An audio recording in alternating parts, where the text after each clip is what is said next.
Mega Man was undoubtedly one of the all-time classic video game franchises of the 80s and 90s. In 1991, between the releases of Mega Man 3 and 4 on the NES, a handheld version was released for the Game Boy, entitled Mega Man Dr. Wily's Revenge. Even though it's the first entry in the series, the storyline weaves its way into the classic series saga, as the plot centers on the tried-and-true formula of Dr. Wily sending robot masters to kill Mega Man in retaliation for his previously failed efforts. It doesn't make any sense continuity-wise that Wily would dispatch Dr. Light's reprogrammed robot masters from the first game, but whatever.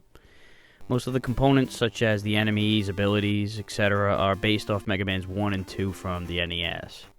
The gameplay is very similar to its NES counterparts. You choose the order of the stages you want to advance through, defeat the robot master at the end of each, take his weapon, move on to the next one, and then take down Dr. Wily at the end. There are only stages for 4 robot masters instead of the usual 8 this time around. The 4 in question are taken from the original Mega Man game: Cutman, Electman, Fireman, and Iceman. Poor Gutsman and Bombman had to miss the cut. There's also a miscellaneous robot master and Game Boy exclusive named Enker that shows up toward the end of the game, plus 4 robot masters from Mega Man 2 that you face off in the teleportation segment that's normally reserved for the robot master rematches. Aside from there being less levels, and Mega Man's sprite size being considerably larger in ratio to the screen, there aren't really any major differences between Dr. Wily's Revenge and the games that it's based on. Even the music is the same. I mean, the versions are tweaked, but they're the same songs, except the Wily stages and some bit parts, like the password screen and whatnot. Speaking of which, despite the fact that this is a considerably shorter game than the NES incarnations, you still get a password system to save your progress. There are no energy tanks, and you only get one power item called Carry. It's basically a diet version of the Item 1 lift from Mega Man 2. You have to set it down underneath you while you're in midair. It stays in one spot, and its energy continuously drains while it's active, but it's better than nothing. Dr. Wily's Revenge was the start of a long series of Mega Man entries on the Game Boy. There would be 5 in total, but it was a solid start. If you've played all the NES Mega Mans to death, and for whatever reason haven't come across the handheld incarnation, give it a try. You won't be disappointed.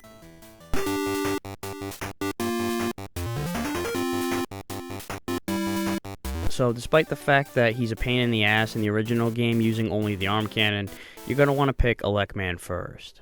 Right off the fucking bat, you have to deal with every Mega Man's favorite thing in the world, the magical appearing blocks. This sequence is easy, just follow the blocks in order. Enough said. The second sequence is a little trickier. On the 4th block, you'll want to jump straight up as it appears over your head. Then you'll have only 2 blocks parallel to each other. It sounds easy, but this friggin' fan blows you backwards. So you have to run towards it, but not too much that you step off the block. Plus you've got to hop from block to block as they appear. These guys that ride the cloud tossing lightning bolts from Airman stage show up. Blast them when they get level with you and hop on to the next cloud. They always stay to the right of you, there's no overlapping, and the bolts go straight ahead this time, so keep yourself underneath his arm.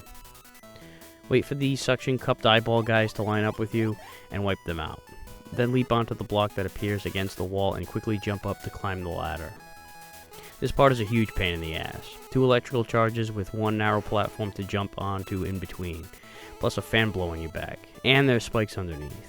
At least the majority of the rest of the stage up till now had you drop into the previous screen. You have to have really good timing and balance here, as you'll need to pass when there's an opening, and then stay on the narrow platform while waiting for the next opening.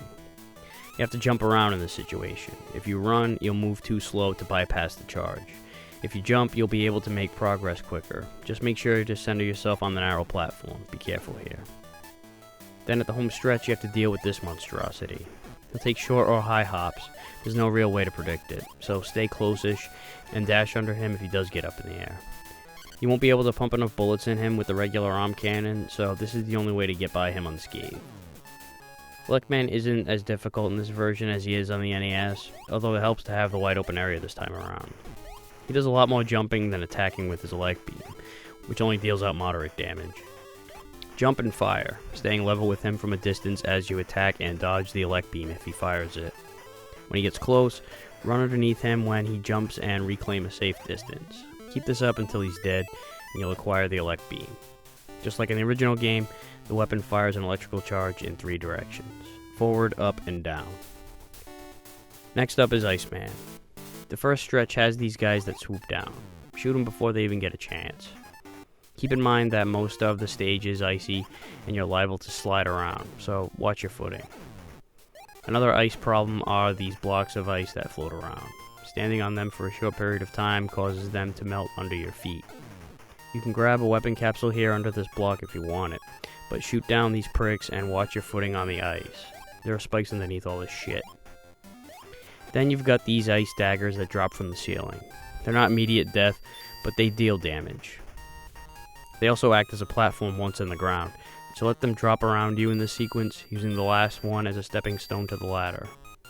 Then the next one you'll have to hop on the first one and quickly make your way back here to avoid the next one, and use the double stacked ice to move on. Then run up against the wall and let this monstrosity leap over you. You'll encounter some Sniper Joes. They act a lot like their Mega Man 2 counterparts, standing in one spot and taking a few shots before putting up the shield, but they also jump backwards erratically sometimes, similar to Mega Man 1. You'll of course want to attack while the shield is away and jump over his bullets. Just try not to move horizontally too much. The ice is slipperier than a minnow's dick. Iceman has a similar pattern to his Mega Man 1 incarnation as well, only he spits out 2 streaks of ice, one up high and one low, before skating across a little bit. Maneuver your way between the ice slashers and unload the elect beam on him, although the regular arm cannon works too if you feel like he's too easy. Soon enough, he's destroyed and you'll get the ice slasher, a streak of ice that freezes up some enemies, leaving them vulnerable to attack from another weapon. Next up is Fireman. We've got the suction cup eyeball guys at the beginning. Stand up here and take out the ones that are level with you first before slipping down to take out the other 2. Then time your jumps between the mini fry guys that fall into the fire pits, and make sure you don't collide with these flame sticks that pop out of some of the narrow platforms. Then you'll run into a few of these flamehead guys from Quickman's level that toss mini fry guys out of his head. Use the ice slasher to freeze him, and then the arm cannon to finish him off. These shot sprinklers pop up and then fire off into 5 directions. Waste it quickly before it gets the chance to do so. The energy capsule up here you won't be able to access until you get the carry power up later on. Then you've got a long line of narrow platforms with suction cup blocks, falling fry guys, the flame heads, shot sprinklers, and these things that swoop down. Don't get careless, all of these hazards are pretty standard. The only thing that really should get in your way is fucking up your balance. Right before the home stretch are these flames that poke out of the ground and run across the floor in a loop.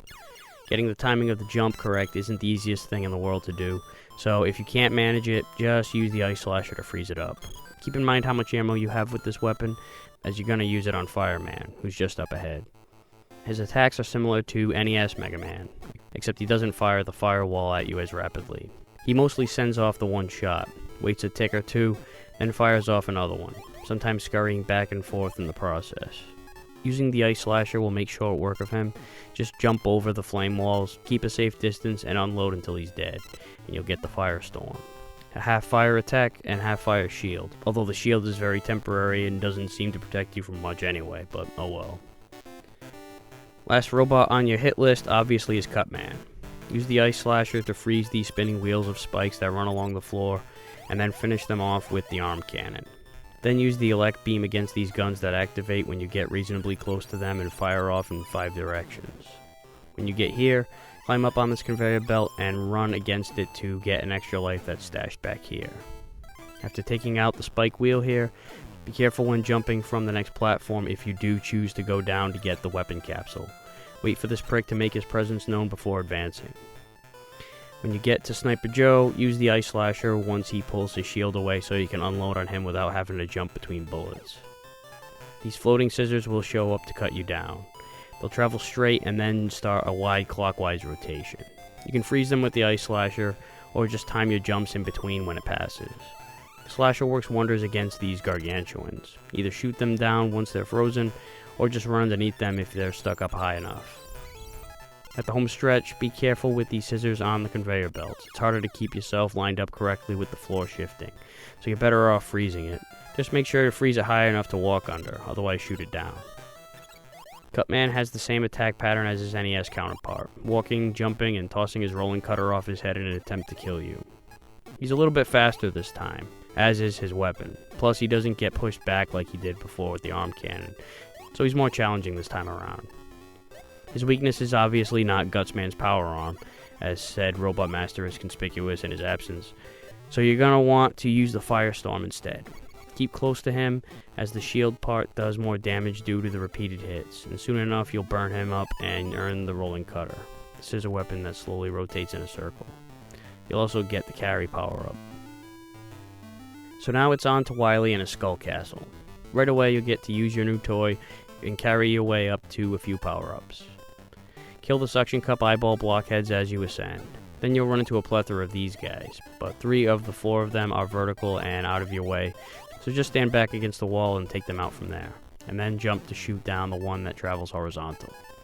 Then you've got a couple enemies for the Ice Slasher arm cannon combination, a Sniper Joe in front of a pair of blowing fans, and then this asshole. Next is a hallway of these drills made famous in Metal Man's stage, and ironically vulnerable to Metal Man's weapon. But since you don't have the Metal Blade, the Rolling Cutter will have to suffice. Use this to farm up on power-ups if you need to fill weapon or life energy, not to mention the occasional extra life. Then you'll take a long fall, land on this platform for a mini weapon refill, and if you want the other, you'll have to carry your way there. Then drop down the left side, staying away from the very center, as you don't want to hit these spikes, but hug the wall so you don't land on this firehead. Then hug back left so you don't land on the spikes. Use the Rolling Cutter on this douche nozzle that spits out strands of waste. Then carry your way to the platform above. Just make sure to jump up high enough to give yourself a reasonable jumping distance. Then when you drop here, hug the left and land on this platform. You have the option of carrying your way to the left for some weapon refills above, but even if you don't need any, you're going to want to stay left anyway because there's a line of spikes below on the other side.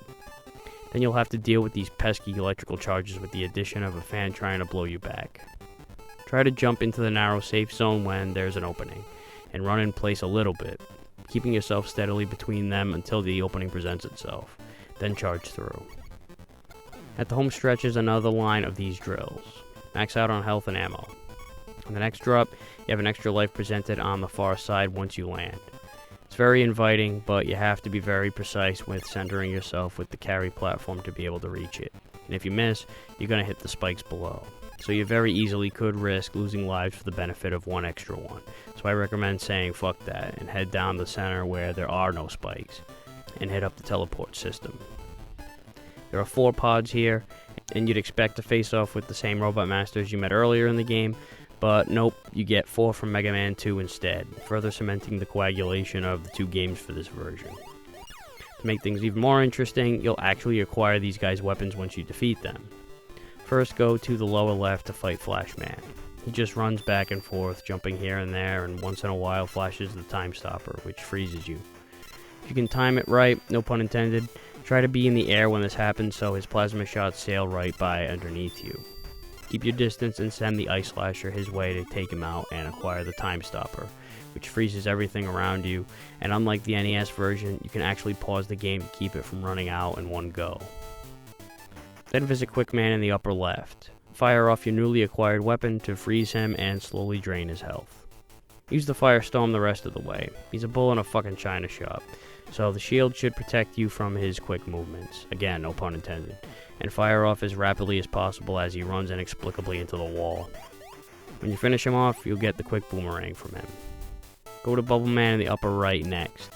He's still pretty easy with the regular arm cannon. He'll do his normal routine of firing off a couple bouncing bubble leads, and then floating up and back down again slowly while firing off plasma shots. Although the arm cannon is feasible, the quick boomerang is recommended for maximum health preservation. Fire at him from a short distance and let him swim above you, taking rapid shots at him as he slowly sails down. You'll take him out, get his bubble lead, then only Heat Man is left. And if you did the math correctly, you'll know that the bubble lead is the weapon of choice here. He sends 3 small flames, then torpedoes across the room in invincible flame mode. Keep a medium distance so you can reach him quickly with the bubble lead and avoid his atomic fire at the same time, then jump over him as he darts across. Keep this process up until he's dead, and you'll get the atomic fire, a straight up ball of fire that you can charge up to get a greater attack. Next up is Wily's latest creation, Enker. He'll hold his sword up, summoning energy, and then tossing it your way. Fire at him with the arm cannon as he's charging up, Keep your distance so you can jump over his attack as he unleashes, and try to react as he charges towards you. He'll either jump across the way, in which case you want to run under him, or he'll do a straightforward dash, in which case you want to jump over him. Keep this going until he's dead, and you'll be given the Mirror Buster, a shield that will actually catch projectiles and fire them back. Right after the battle with Anchor, Wylie will take off in his spaceship to his space castle or whatever, and you'll get a whole new stage. You'll start out with a Sniper Joe and some hard hats, and then you'll have to carry your way up these ice blocks and let them melt under your feet to get by. Let the horizontal charge clear, drop down, and then wait for the vertical charge to clear. When you drop down this fall, stay against the right side of the wall so you don't land in any spikes, and you'll have a fan blowing you back with an electrical charge between these narrow platforms. You want to time this so you'll jump across and land when there's an opening between charges and you're not standing still for any period of time, as that'll be what sends you backward. Then you've got a long spike-filled pit in front of you with everyone's favorite, the appearing blocks. Surprisingly though, there's no tricky sequence here, or blocks that appear over your head or anything that'll fuck you up. Just follow the blocks as they appear in front of you. Then there's 3 of these monstrosities. Use the ice slasher on them, and don't fall back or you'll respawn the one that you already killed. Then there's another of these long spike pits with the appearing blocks, and of course this time they do try to fuck you up with the blocks that appear above you. The pattern starts off in 3s, as the 3rd block has one overhead, and then 3 blocks later, not counting the one that you're standing on, same difference, and the pattern continues again on the next one, and the rest of the way is smooth sailing. If you lose count, just be ready to jump up when the block you're on is low to the ground. Then there's a long line of these rotating cutters and spike wheels. The ice slasher keeps them in line, but try to get the cutters frozen in a spot that you're able to walk under them. It's not a lot of jump height to get over them, and there's barely any safe zones between them if you let them roll. When you get here, use the atomic fire to burn down these blocks and get the 1-up and life capsule. Then carry your way up, and then you have a fork in the road. You're better served carrying your way up here, as there are less enemies to deal with, a Sniper Joe and a Flamehead to be specific. Plus you'll get 7 mini weapon capsules. Just make sure you steer to the right to avoid these spikes on your way down. Right before the end are 3 of these goddamn cutters in a vertical line. Freeze them up and head down. Hug the right so you can snag this extra life, and get ready for Wylie. This big ass ship will spit out those spiked wheels from earlier in the game. They'll alternate in a high arc pattern, or low to the ground. Get up close, unleash the firestorm into the gear at the bottom, that's the weakness, and switch between jumping over the projectiles or standing still and letting them sail over you. Standing close not only increases your rapid rate of attack, but the shield portion of the firestorm will also deal some damage. Once you drain all of its life, as any Mega Man fan worth his or her salt will know, this is not the end, as the second form will metamorphosize. He'll attack with a laser shot that comes from the gun that shifts up and down along the side of the ship, and a detachable claw that lunges out at you at a slow pace. The Mirror Buster is the only weapon that will do any damage, as you need to line up with the laser and let it ricochet back. Keep facing forward so the laser will only bounce off of you, and keep your eye mainly on the claw. It'll draw itself in your direction, so it'd be in your best interest to lure it either low and in the middle so you can back away from it, or up high so you can pass by underneath. As long as you avoid the claw and keep yourself facing forward as much as possible so the laser doesn't sneak up on you from behind, you'll take him out, and Wylie will fall to the ground and beg as he always does. The space castle blows up, Mega Man escapes on a rocket, and the fate of Wylie is left ambiguous, although we know he'll be back. Mega Man then stares off into space, literally, as we get a rundown of all the enemies in the game, including the Robot Masters, but no credits roll. And that wraps up this edition of Aqualung's Game Reviews. See you next time.